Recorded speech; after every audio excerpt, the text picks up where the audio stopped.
Good morning guys, જય શ્રી કૃષ્ણ. તો સ્વાગત છે તમારા બધાનું આજના નવા વ્લોગમાં. તો ગાઈઝ વાગી ગયા છે જો 12 ને 5 મિનિટ થઈ ગઈ છે. અને અહીંયા જો ઝાર મારી મમ્મી લાવી હતી ને સાફ થઈ ગઈ છે અને બોટલમાં ભરી લીધી છે. અને અહીંયા જો થોડું કચરું છે એ પડ્યું છે હજી. ને 12 ને 5 મિનિટ થઈ ગઈ છે અને એ એક કામ પતી ગયું છે અત્યારમાં. જો કે આજે છે ને સવારનું કામ કરવામાં છે ને બહુ વાર લાગી હતી અને અમે લોકો છે ને આજે 11:15 છેક નવરા થયા હતા. તો 11:15 નવરા થયા અને પછી મારી મમ્મી છે ને ઝાર લીધી સાફ કરવાની અને મેં થોડીક વાર આરામ કરી લીધો છે. અને હવે 12 વાગી ગયા છે એટલે રસોઈ બનાવવી પડશે, કેમ કે આજે તો સન્ડે છે અને બધા ઘરે છે. અને આજે છે અષાઢી બીજ, તો બધાને જય રામાપીર. અને જે રામાપીરના ભગત હોય બધા કમેન્ટમાં લખજો જય રામાપીર. અને બસ આવું બધું ચાલે છે. અને આજે તો જો બધા જ ઘરે છે એટલે રસોઈ બનાવવાની છે. જો કે 2-3 જણા હોય ને તો થોડુંક આમ તેમ હોય ને તો ચાલે, ફૂલ ડીશ ન હોય ને તોય ચાલે. પણ આજે તો બધા ઘરે છે. અને એમાં છે એવું કે કાલે છે ને મારા ભાભીને ત્યાંથી જમવાનું આવ્યું હતું ને મારા માટે, તો એ છે ને બહુ વધારે આવ્યું હતું. તો એ છે ને હજી બધું પડ્યું છે એટલે છે ને આજે રસોઈ એમાંય ઓછી બનાવવાની છે. શાક પડ્યું છે, પછી દાલ તડકા હતી એ પડી છે ને રાઈસ એ પડ્યા છે. તો બીજું છે ને ઓપ્શનમાં છે ને લોચાનું ખીરું લઈ આવ્યા છે. તો હવે છે ને લોચો બનાવવાનો છે ખાલી અને રોટલી બનાવવાની છે, બીજું કાંઈ નથી બનાવવાનું.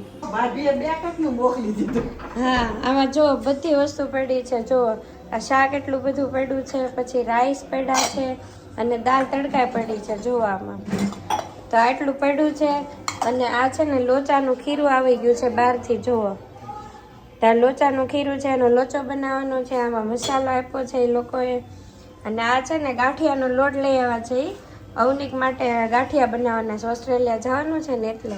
અને આજે જો અષાઢી બીજ છે એટલે આ પ્રસાદી આવી ગઈ છે રામાપીર ભગવાનની. અને દૂધ ને એવું ગરમ થઈ ગયું છે તો આપણે ફ્રીજમાં મૂકી દઈશું અને આ બધું મંદિરમાં જવા દઈશું.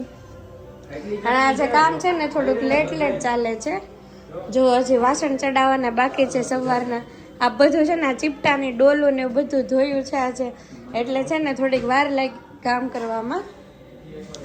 બાકી બધું જો આવું શેડ્યુલ છે. હવે આપણે ધીમે ધીમે રસોઈ ચાલુ કરીએ.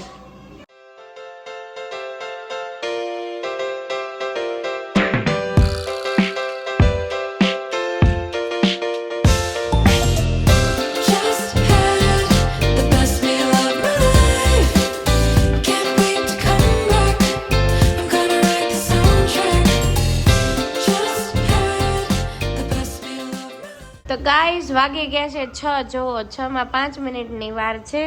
અહીંયા જો મારી મમ્મી એટલું બધું શાક લઈને આવી ગઈ છે માર્કેટમાંથી.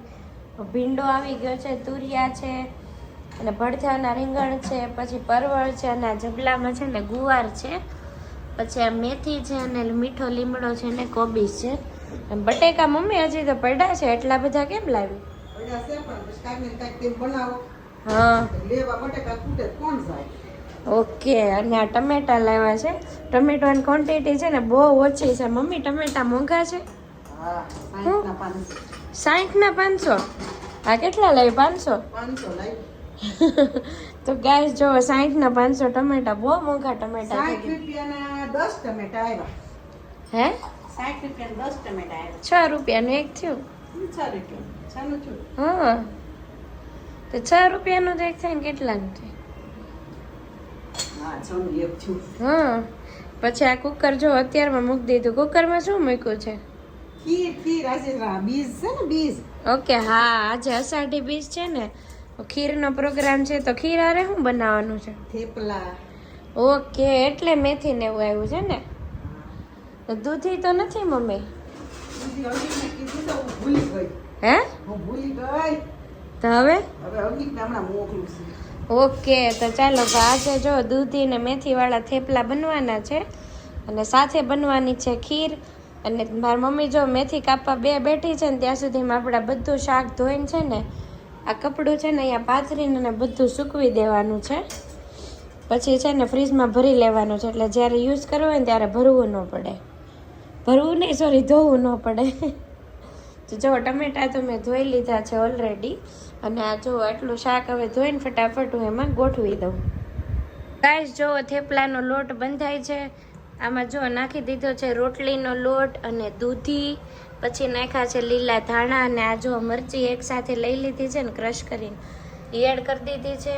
અને પછી હવે જો એડ થાય છે મેથી, પછી બીજું નાખ્યું છે મીઠું અને આમાં હતું લસણ એ નાખ્યું ને મમ્મી.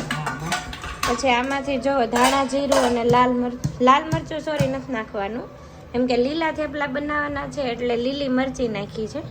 એટલે ધાણા જીરું ને હળદર તો નાખી દીધું ને મમ્મી? ઓકે, તો ચાલો ભાઈ બધો મસાલો રેડી થઈ ગયો છે. હવે મોણ નાખે છે અને પછી લોટ બાંધી દેવાનો છે. લાવું નાખી દો. ઓકે, તો જો ગાઈઝ હવે લોટ બંધાય છે અને કલર એકદમ મસ્ત લાગે છે ભાઈ, ગ્રીન ને વ્હાઈટ ને નીચે હળદર યલો ને બહુ મસ્ત દેખાય છે. ઓકે, તો ચાલો ભાઈ.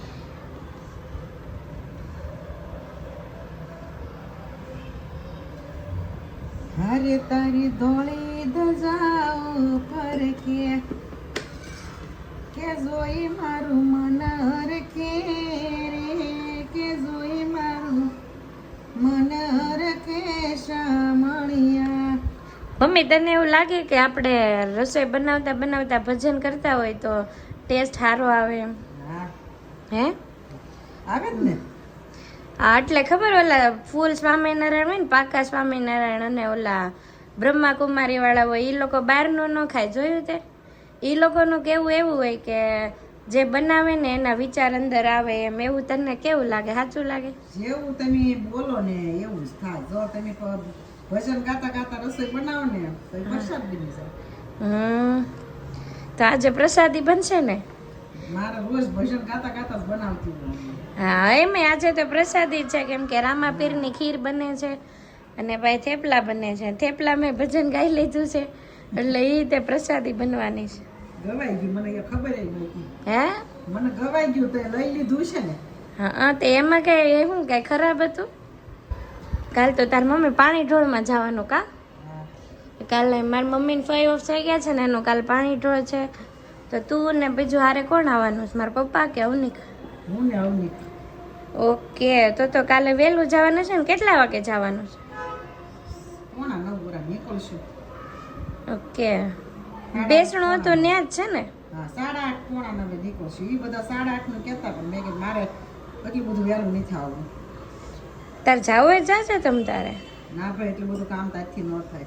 પણ આપણે એટલું બધું વધે જ નહીં. 8:30 તો એટલું બધું કામ ન વધે કઈ. હા, એ તો ઘણું ખરું હું કરાવી ને જસ્ટ કપડા વહેલા જ નાખી દઈશ. એટલે તાર બધાને હારે જવું હોય તો વહી જશે ટાઈમ એમ. પછી તો વહેલા છૂટા થઈ જાવ ને ત્યાંથી. તો પાણી ઢોળમાં જમવાનું વહેલા હોય. હા, 11:30 12 થાય કે ઘરે.